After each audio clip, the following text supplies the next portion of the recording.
তো এখন মটনে আমি আদা রসুন আর টক দই আর শুধু নুন মাখিয়ে রেখে দেব। তার জন্য আমি এর মধ্যে নুন দিয়ে দিলাম।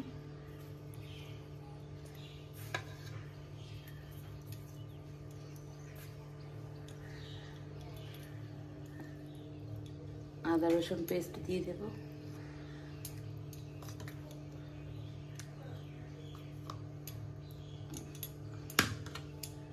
আর দেব আমি টক দই।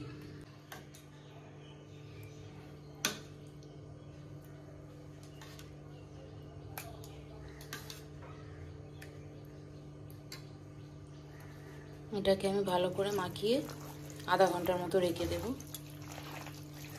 এটা আমাদের আধ ঘন্টা রাখা ছিল। এটাকে এবার আমি প্রেসার কুকারে দিয়ে 2টো সিটি দিয়ে নেব। এর মধ্যে আমি পেঁয়াজ আর কাঁচা লঙ্কা একটু দিয়ে দেব, কেটে রেখেছি। 2 কেজি মাংস, বেশি নেই, কিন্তু এটা ধরবে কি না জানি না।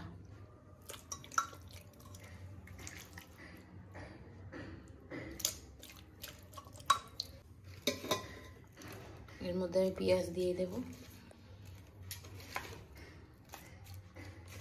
আর কটা কাঁচা লঙ্কা দিয়ে দেব, দিয়ে আমি 2 থেকে 3টে সিটি দেব। দেখুন আমি মাংসটা এইভাবে করে নিয়েছি, সেদ্ধ হয়ে গেছে। কড়া বসিয়ে দিয়েছি, আমি কড়াইতে তেল দিয়ে দিচ্ছি। অল্পই তেল দেবো, তেলটি চর্বি আছে। তেল গরম হয়ে গেছে, আমি তেলেতে পেঁয়াজ কটা দিয়ে দিলাম।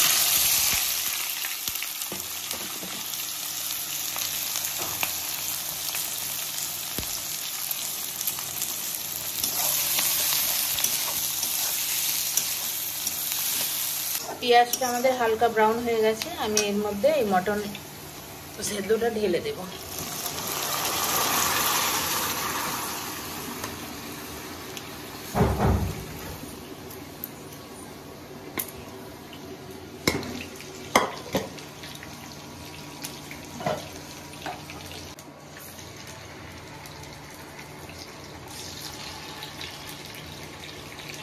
এটা আমাদের হয়ে গেছে রেডি। এর মধ্যে আমি এখন কাঁচা লঙ্কা চেরা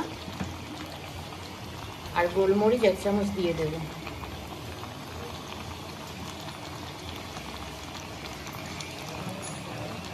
ব্যাস, এটা আমি ঘেটে এটা নামিয়ে নেব। আমাদের মটন কারি রেডি।